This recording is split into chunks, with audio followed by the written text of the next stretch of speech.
दोस्तों, आपका भक्ति कीर्ति चैनल में स्वागत है। आजकल प्रश्न होता है कि शादी के लिए क्या कुंडली मिलाना ज़रूरी है। कहते हैं कि कुंडली में दोष है तो आपको पेड़ से शादी करनी पड़ेगी पहले। यह सही है या नहीं? आगे वीडियो पूरा देखिए, आपको सही जानकारी मिलेगी। हम दो इंसानों को साथ रहने को एक झमेला बना रहे हैं। आखिरकार दो इंसान साथ जुड़ना चाहते हैं क्योंकि यह ज़रूरतें हैं, शारीरिक ज़रूरतें, भावनात्मक ज़रूरतें, मानसिक ज़रूरतें, समाज की आर्थिक और दूसरी तरह की ज़रूरतें हैं। इन सबको एक शालीन तरीके से पूरा करने के लिए हम कुछ व्यवस्था करते हैं ताकि इन चीज़ों को शालीनता से चला सकें, क्योंकि हमारी ज़रूरतें धरती के दूसरे जानवरों से अलग नहीं हैं, क्योंकि ज़रूरतें वही हैं। बस इतना है क्योंकि हमारे पास एक ख़ास तरह की बुद्धिमत्ता और ज़रूरतें हैं, हम उसे शालीनता से चलाना चाहते हैं। शादी बस यही है। लोग कहते हैं शादी स्वर्ग में बनाई जाती है, इसीलिए शादियां असफल होती हैं, क्योंकि मूल रूप से दो लोगों को मिलाने के लिए सितारों को मिलाना आसान है, क्योंकि वह सभी चीज़ों को ठीक कर सकते हैं। लेकिन इन दो बेवकूफ़ों को मिलाना कोई नहीं जानता किससे कैसे किया जाए। जब तक इस संबंध मिलाने के इरादे से नहीं आते, इसी तरह मुझे इस इंसान को अपनी ओर से सर्वश्रेष्ठ देना चाहिए जो अभी हमारे सामने बैठा है। अगर आप उस इरादे से शादी या किसी रिश्ते में नहीं घुसते तो जाहिर है कि टकराव होंगे। अगर आप यह खोज कर रहे हैं कि किसी से कैसे खुशी निचोड़ी जाए, वैसे शुरू में वह अच्छा लगेगा, वह रोमांटिक लगेगा, लेकिन कुछ समय बाद एक आपदा होगी। इसलिए नई सितारे टकरा रहे हैं, बस इसलिए क्योंकि आप किसी से खुशी जोड़ने की कोशिश कर रहे हैं और वह आपसे खुशी निचोड़ने की कोशिश कर रहे हैं।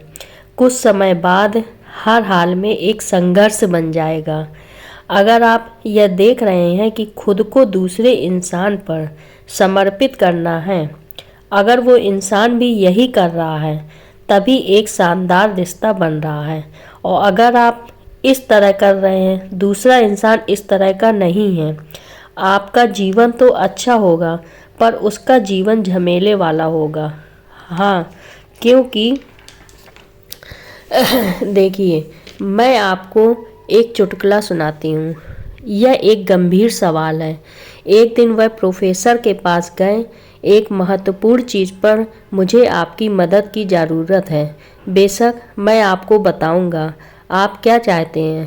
तो तब उसने कॉलेज की एक सुंदर लड़की का जिक्र किया और कहा, सर मैं उससे बहुत ज़्यादा प्रेम करता हूँ और 50% सफल हूँ और आपकी मदद चाहता हूँ। प्रोफेसर ने कहा, मैं ऐसी चीज़ों में नहीं हूँ, मैं पढ़ाई के लिए मदद करता हूँ। लेकिन आपके कहने का मतलब क्या है? 50% सफल है? उसने कहा, सर मैं पूरी तरह से उसके प्रेम में हूँ, लेकिन वह नहीं जानती। मैं चाहता हूँ बचा हुआ 50% आप मेरे लिए सेट कर दें। तो जब आप प्रेम में हो, 50% है, तो आपको शानदार महसूस होगा। यह बेहतर होगा कि आप किसी को न बताओ, क्योंकि यह आपका प्रेम है। आप दोनों पक्ष मैनेज कर रहे हैं, क्योंकि इंसान आप जानते हैं वह ऊपर नीचे होते रहते हैं।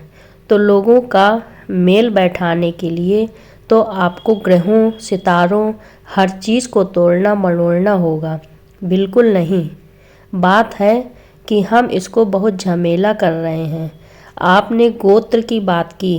बच्चे पैदा करने के लिए एक शुद्धता को मैनेज करने के लिए पारंपरिक तरीका है कि शादी के बाद बच्चे पैदा करने का तरीका है।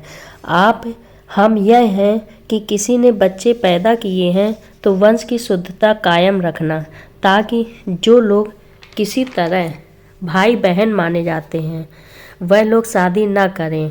उनके पास विस्तृत प्रणाली थी। अब किसी को नहीं पता कि कौन कौन है। कुछ समुदायों में थोड़ी बहुत मोटे तौर पर हम नहीं जानते कि कौन कौन है। कुछ आनुवंशिक अनुसंधान हुए हैं। अगर आप यह कराते हैं, दुर्भाग्य से देखोगे कि कुछ साल बाद हमें नहीं पता कि क्या हुआ था और इससे कोई फ़र्क नहीं पड़ता। लेकिन एक गरीबी समाज में वह बहुत करीब रहते हैं। इसे कायम रखना बहुत महत्वपूर्ण होता है, क्योंकि दूसरा हर कोई यह सोचता है कि जिससे आप शादी कर रहे हैं कि वह आपका भाई है, तो वहाँ रहना बहुत मुश्किल पड़ता है। आप कहीं दूर हैं, आप नहीं जानते कि और जगह 25 पीढ़ियों बाद आप नहीं जानते भाई से शादी कर ली है, आपको पता भी नहीं है। यह रिश्ता बहुत दूर का है, लेकिन यह एक करीबी समाज में मायने रखता है। अगर करीबी समाज में है तो इसका सम्मान करना बेहतर होगा। अगर आप बाहर चले गए, आप बड़े शहरों में हैं, तो यह चीज़ें वाकई मायने नहीं रखती। लेकिन गांव में आज भी मायने रखती हैं, क्योंकि हर कोई किसी को जानता है। क्योंकि समाज में परेशानी खड़ी हो जाती है, तो आप जिससे चाहें शादी कीजिए।